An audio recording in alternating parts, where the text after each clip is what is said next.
And well, in fact, that is just part of this Supreme Court minutes. But until now, it's still in the Supreme Court. The Almora versus De La Rosa case. Now, Mr. Chairman, that is why the time, then PNP Chief De La Rosa is being represented by OSG, in which that is Attorney Calida now. And he's not present today. That's why, again, I'm reiterating that he should be present in the next hearing. Please, allow me to finish. No, Mr. Chairman, yun lang po. Mr. Chair, ko. I'll Sandali, be hindi pa ako tapos. answering the... Hindi pa ako tapos, Mr. Chairman. I will not yield my time to Chairman Dan Fernandez. Mr. Let me Chairman. finish first. Okay.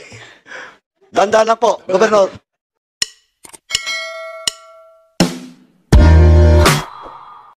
Okay. Sino ang Chief PNP during that time? Si Bato po. Si General Bato. General De La Rosa. Oh. All right. So, the next, I'd like to recognize Your Honor, just a Attorney. matter of... Yes, Sorry, Your Honor. Attorney Conti, meron kang gustong, ano? Yes, a matter of information, Your Honor. The document that Attorney Chel Diokno was referring to, I already put in the presentation at the previous session, Your Honor. The number that appears in the President's 2017 key accomplishments reflects 3,967 killed in police operations. This is based on Real Numbers PH. This number ballooned to 6,252 po by May 31, 2022. Yung po yung...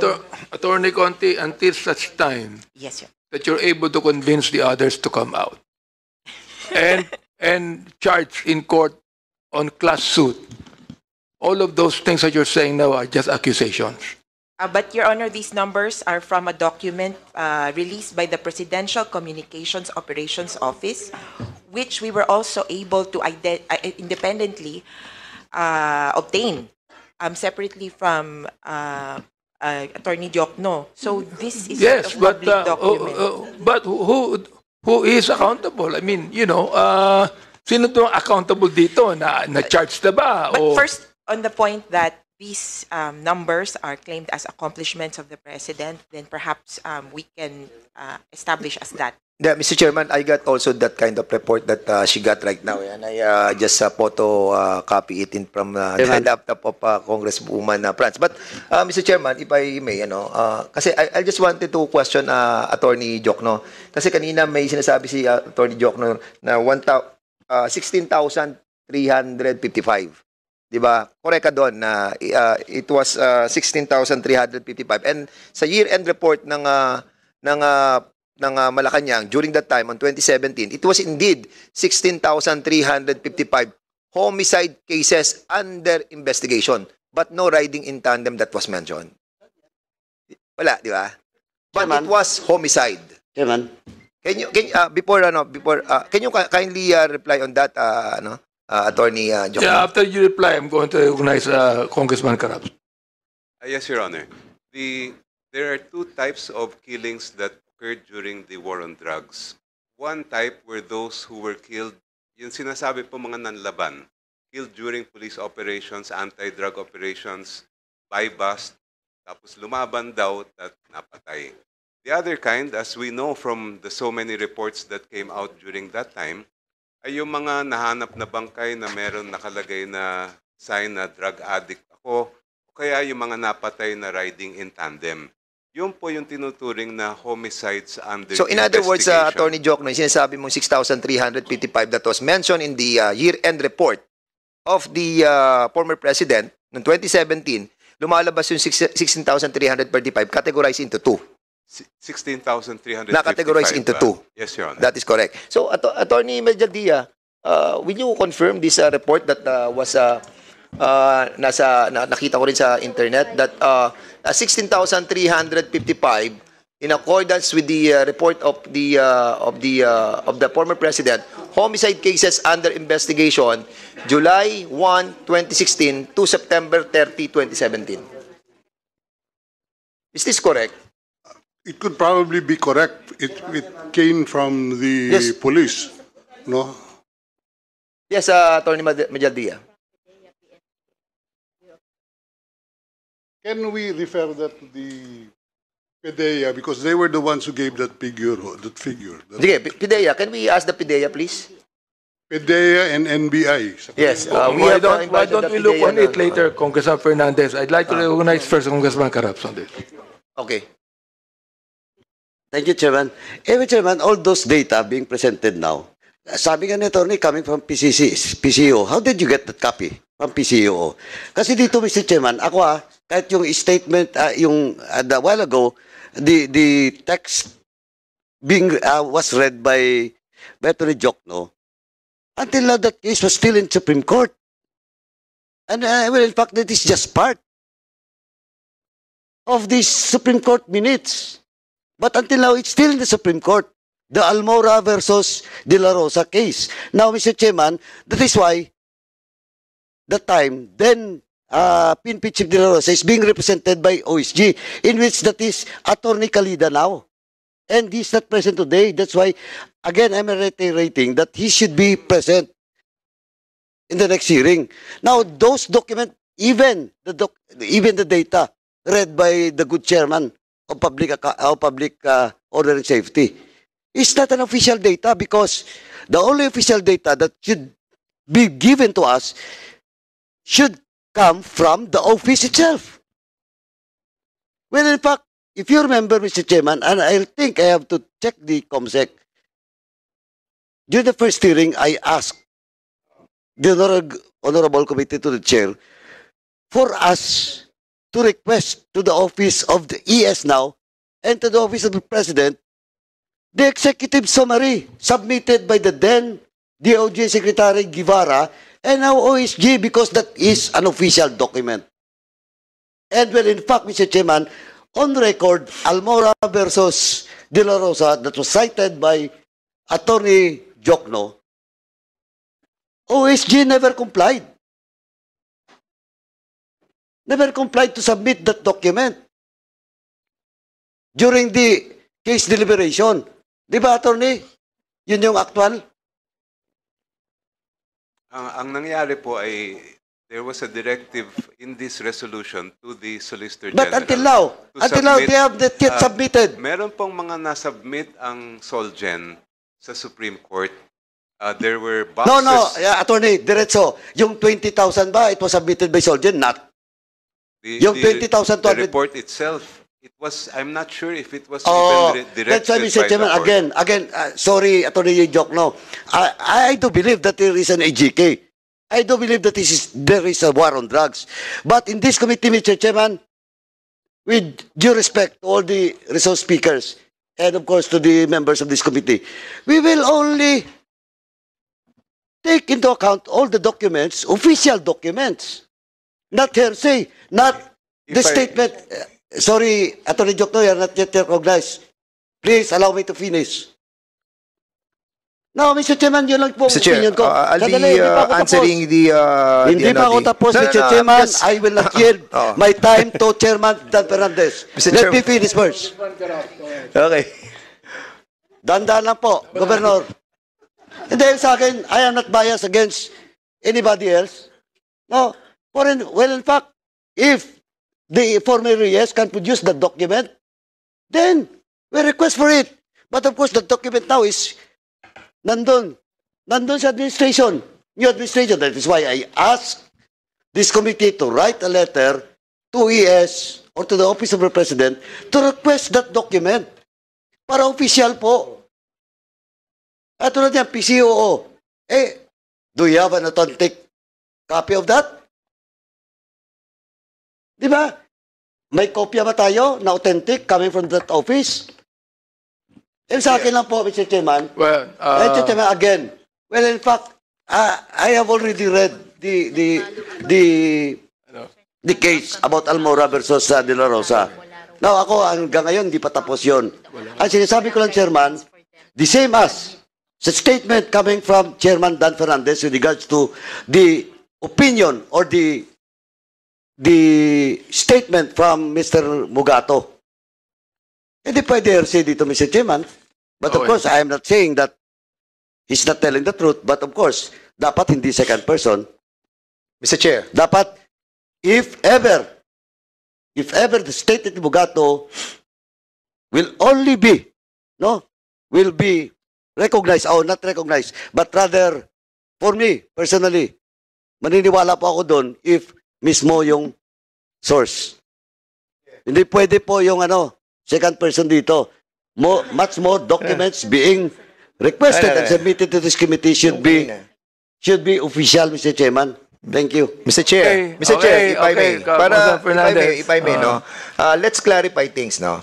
A while ago, Attorney Chel Diokno tell this committee that there was a 6,355 na tinatawag nating deaths on July 2016 up to November 2017. And these were all killed by riding in tandem.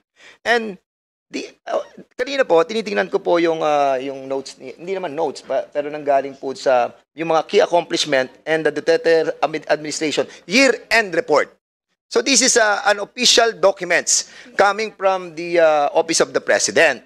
Then I saw that 16,355 homicide cases under investigation from July 1, 2016 to September 30, 2017. Indeed, yung numbers that was mentioned by Attorney Diokno was correct. But wala yung riding in tandem. And that's the reason why I asked Attorney Diokno kung bakit riding in tandem ang sinasabi mo while nakalagay dito is homicide. And you explained that there was two category. Okay. And then I asked Attorney Melgadia kung ito pong report na to is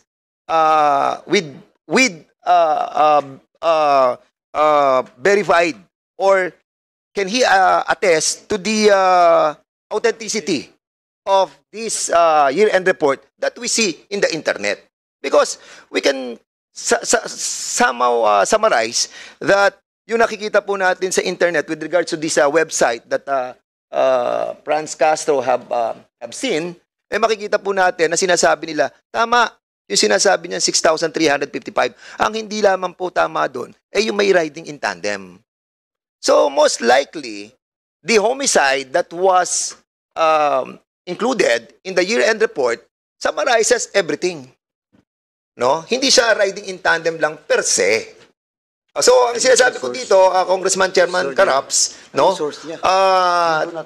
Tinitingnan lang po natin that if ever that these documents pertaining to the accuracy of the numbers that was mentioned by Attorney Diokno, ang pinagtatalo lang na po natin doon, kung yung 16,355 are all victims of riding in tandem. Di ba? Kasi yun ang sinabi mo kanina 16,355 riding in tandem. May I clarify, Your Honor? Go ahead. Mr. Chair. Ang Go ahead. sinabi ko po kanina ay yung 16,355 na kataong napatay ay kasama doon ang riding in tandem at yung mga ibang hindi kilalang killer na pumatay sa kanila. Kaya nga po sila ay homicide under investigation. Doon naman po sa punto ni... Okay, so in other words, Mr. Nicola, po tayo, no? Kasi there was a confusion Kahit ako, I was confused All the while, akala ko yung 20,000 na lahat na deaths is all about 16,000 na riding in tandem and the 3,900 are during police operation.